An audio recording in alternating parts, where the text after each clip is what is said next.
কে তোমার হচ্ছে কি? বাবা। হ্যাঁ কি ব্যাপার বলো তো? কি? বাইরে তো আলোর রোশনি কিসের?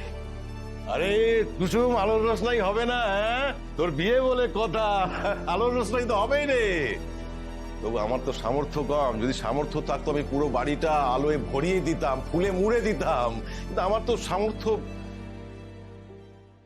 বাবা ছোট সাহেবের সমস্ত কথাগুলোকে সত্যি বলে মেনে নিয়েছে। বাবা জানেই না যে দেবীমা এখন এই ব্যাপারে কিচ্ছু জানেন না। না তো দেবীমা আমাকে মন থেকে মেনে নিয়েছে। আর আমি ভেবেছিলাম কুসুম তোর বিয়েটা আমি ধুমধাম করে দেবো। হ্যাঁ, সবাই তাড়াহুড়ো করে হয়ে গেল, আমি তো গ্রামের কাউকে নেমন্তন্ন করতে পারলাম না।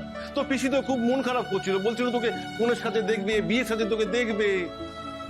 বিয়ের পর আমি একবার মালদায় যাব যা। ঠাম্মির সাথে দেখা করতে। ঠাম্মি তো ছোট সাহেবকে চেনেন, ওনার ভালো লাগবে।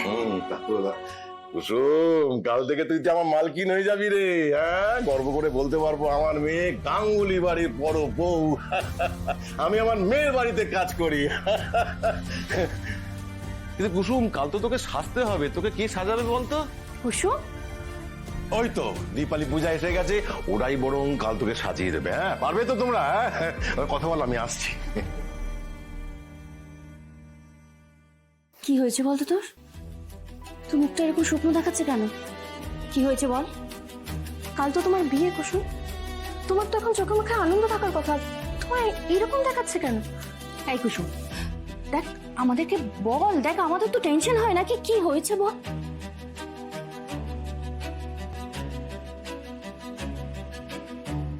ভাইদা, তুমি আজই ওকে বলে দাও মনি তোমাদের সম্পর্কের ব্যাপারে কিচ্ছু জানে না। এটা ঠিক হচ্ছে না, আমি বাবাকে কি সব সত্যি বলে দেবো? কুসুম, তোমার মনে আছে সেই ত্রিকালদর্শী লোকটা কি বলেছিলেন?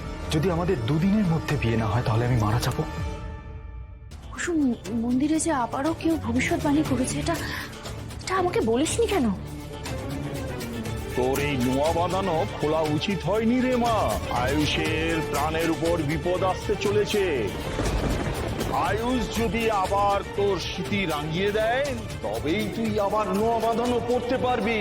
এই দুদিনের মধ্যে তোর সঙ্গে আয়ুষের বিবাহ হওয়া খুবই জরুরি। পিসি, জানো তো আমি বাবাকে ঠকাচ্ছি, কিন্তু আমি সবটা করছি শুধুমাত্র ছোট সাহেবের জীবনের জন্য। কিন্তু জানি না বাবাকে এই বিষয়ে অন্ধকারে রাখাটা কি ঠিক হবে, কিছু বুঝতে পারছি না। দেখ কুসুম, আমারও মনে হয় আয়ুষ বাবা, ঈশান বাবা আর অনুশ্রী যেটা করেছে সেটা একদম ঠিক করেছে, ঠিক বলেছে তোকে। দেখ, তোদের বিয়েটা যদি একবার হয়ে যায় না, দেখবি সবকিছু ধীরে ধীরে ঠিক হয়ে যাচ্ছে।